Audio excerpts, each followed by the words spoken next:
下能先来熟悉一下，等一下上课会用到嘅词汇，大家要记得听清楚么？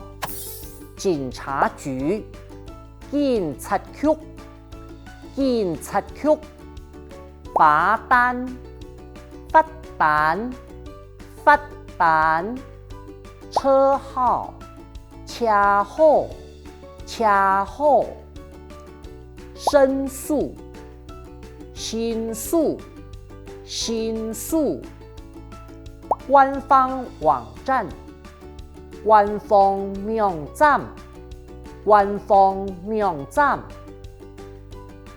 过期、过期、过期、罚款、罚款、罚款、成功、成功、成功。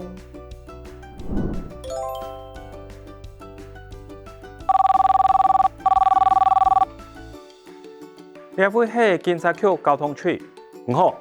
歹勢，我收到一張罰單，罰單面頂嘅相片車號係883，不過我嘅車號係833。原來冇唔錯咧。係是哦，那係罰單開唔錯，唔是帶申訴。按完全申訴呢？唔是帶到官方網站用線上嘅方式辦理，真方便。好。跟我哋張罰單，我先交冇。我建議還係先納，因為罰單過期會過罰錢哦。那係申訴成功後，一錢會還本我冇。那係成功，錢是會退還本唔？了解咧，老人。